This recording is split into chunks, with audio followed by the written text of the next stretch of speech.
বিএনপির হাতে হাফেজ মাওলানা রেজাউল করিমের জীবন যায়। গতকাল থেকে সোশ্যাল মিডিয়ার মধ্যে এটা নিয়ে তোলপাড়। এক একজন বলছে এখানে বিএনপির কোনো দোষ নাই, আবার বলছে এখানে জামায়াত ইসলামের কোনো দোষ নাই। তাহলে দোষটা কার ভাই? আপনার আমার? দেখেন, শেরপুর ৩ আসনের জামায়াত ইসলামের সেক্রেটারি হাফেজ মাওলানা রেজাউল করিম তিনি গিয়েছিলেন তার সহকারী প্রার্থী শেরপুর ৩ আসনের নুরুজ্জামান বাদল ভাইয়ের সাথে। গতকাল কথা ছিল শেরপুর ৩ আসনের সহকারী রিটার্নিং অফিসার কর্তৃক আয়োজিত ইস্তেহার পাঠ অনুষ্ঠানে বিএনপি এবং ওইখানে উপস্থিত ছিল জামায়াত ইসলামের কর্মীরা। চেয়ারে বসা নিয়ে এক পর্যায়ে বাকবিতণ্ডায় জড়িয়ে পড়ে দুই পক্ষ এবং সেই ঘটনার জের ধরেই একে অপরকে চেয়ার উপর দিয়ে ছুঁড়ে মারে। এক পর্যায়ে বিএনপির সমর্থকরা বা বিএনপির নেতৃবৃন্দরা ওইখান থেকে বেরিয়ে যায়। তারা গিয়ে রাস্তা অবরোধ করে রাখে। এরপর আইন শৃঙ্খলা বাহিনী এসে বলে জামায়াত ইসলামের সেই মনোনীত প্রার্থী নুরুজ্জামান বাদনকে যে আপনাকে আমরা নিরাপত্তার সাথে বাসায় দিয়ে আসি, আপনি চলেন, এখান থেকে চলে যাই।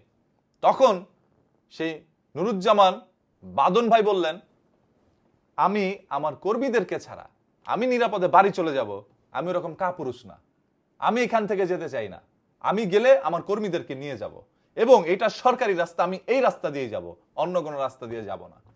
এরপর বিএনপির কিছু নেতাকর্মী এসে ধরেন নুরুজ্জামান বাদন ভাইয়ের একরকম পাও ধরার কথাও বলে যে আপনি এই রাস্তা দিয়ে যায়েন না, একটা সংঘর্ষ হবে, তারপর যে কোনো হতাহতর ঘটনা ঘটতে পারে, নির্বাচন বানচাল হইতে পারে, এই কাজটা করেন না। অনেকভাবে বোঝানোর চেষ্টা করে এবং তাকে ফোন দিয়ে ঊর্ধ্বতন কর্মকর্তারাও কিন্তু বোঝানোর চেষ্টা করে। তবে তিনি কোনোভাবে বোঝেন নাই। তিনি বলছে আমরা এই রাস্তা দিয়ে বাসায় যাব, যেহেতু সন্ধ্যা ঘনিয়ে আসছে, আমাদের জীবন নিয়ে আরো আশঙ্কা বৃদ্ধি পাচ্ছে, তাই আমি এই রাস্তা দিয়ে আমার কর্মীদেরকে সাথে নিয়ে বাসায় যাব।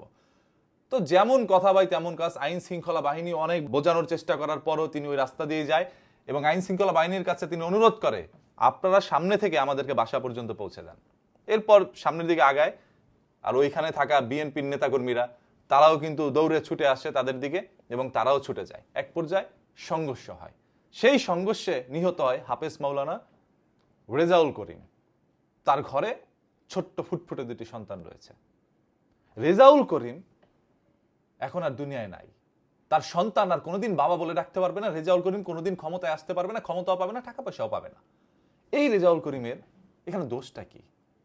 নির্বাচনের প্রচার প্রচারণা চালাতে গিয়েছিল এবং একটি ইস্তেহার অনুষ্ঠানের মধ্যে তারা অংশগ্রহণ করেছিলেন। সেই ইস্তেহার অনুষ্ঠানের একেবারে তার জীবনটাই যে শেষ হয়ে যাবে সেটা তিনি ভাবতেও পারেন নাই। আজ হয়তোবা জামায়াত ইসলামের সেই প্রার্থী নুরুজ্জামান বাদল ভাই হয়তোবা নির্বাচিত হবে, বা বিএনপির তার বিরোধী প্রার্থী সে হয়তোবা নির্বাচিত হবে। যেই নির্বাচিত হোক, তারা ক্ষমতায় যাবে, তারা ক্ষমতা পাবে। তবে এই রেজাউল করিম ভাই কি আর ক্ষমতা পাবে? সে তো আর কোনোদিন ক্ষমতা পাবে না। সে কোনোদিন দুনিয়া আসতে পারবে না, তার সন্তান বাবা বলে ডাকতে পারবে, তার স্ত্রী তার স্বামীকে পাবে না, তার মা বাবা তার সন্তানকে পাবে না। একজন মানুষকে প্রকাশ্যে দিবালোকে এইভাবে দুনিয়া থেকে সরিয়ে দেওয়া, নির্বাচনের মাঠ গরম করা, আমরা জীবনে কল্পনাও করি নাই ২৪শে আন্দোলনের পরে এরকম কোনো ঘটনা আমার এই বাংলাদেশে ঘটবে। আমরা ভেবে নিয়েছিলাম এবারের নির্বাচন সুষ্ঠু সবল নির্বাচন হবে, একটি সুন্দর পরিবেশ থাকবে যেখানে মানুষ তার স্বাধীনতার সাথে ভোট দিতে পারবে, যাকে খুশি তাকে দিতে পারবে। তবে সেই পরিবেশটা এখন আর দেখছি না। এখন নির্বাচন কমিশনার কাছে গিয়ে যদি আপনি জিজ্ঞেস করেন এরকম একটি ঘটনা ঘটছে, এখন আপনারা কি করবেন, সে বলবে কি জানেন, নির্বাচনের আগে এরকম ঘটনা ঘটতেই পারে, এগুলো খুব স্বাভাবিক, এগুলো সবসময় হয়। কারণ ওই যে ওসমান হাদি ভাই যখন শহীদ হইল তখনও তিনি এই কথাই বলেছেন। সো কার কাছে বিচার দিবেন? আজ দেখতেছি বিএনপির অনেক সমর্থকরা ফেসবুকের মধ্যে পোস্ট করে আলহামদুলিল্লাহ বলতেছে রেজাউল করিম ভাইয়ের মৃত্যুর সংবাদ শুনে। এইটা কেমনে পারে একটা মানুষ? এদের কাঁধে হাত রেখেই তো ভাই আপনারা জুলাই আন্দোলনের মধ্যে সবাই সামিল হয়েছিলেন। আজ কেন ক্ষমতার জন্য একে অপরকে এইভাবে দুনিয়া থেকে সরিয়ে দিচ্ছেন? এখানে নুরুজ্জামান বাদল ভাইকে যখন বোঝানো হয়েছিল আপনি এই পথে যায়েন না, তিনি যদি না যাইতো এরকম কোনো সংঘর্ষ হইতো না। এবং অন্যদিকে বিএনপিও যে রাস্তা অবরোধ করে রাখছে তাদেরকে যেতে দিবে না, এটাও তাদের অন্যায়। দুই পক্ষেরই অন্যায় আছে। এক হাতে তো তালি বাজে না, মোটামুটি তালি বাজাইতে হয়। তবে সশস্ত্রভাবে একটা মানুষকে ধারালো অস্ত্র দিয়ে আঘাত করে দুনিয়া থেকে সরানো হয়েছে। তারা অস্ত্র সহ এখানে উপস্থিত ছিল। তো কারা অস্ত্র সহ এই মিছিলের মধ্যে অংশগ্রহণ করে তাদেরকে চিহ্নিত করুন, তাদেরকে ধরুন, তাদেরকে শাস্তির আওতায় নেন। আমরা এই দেশে এরকম কোনো নির্বাচন চাই না।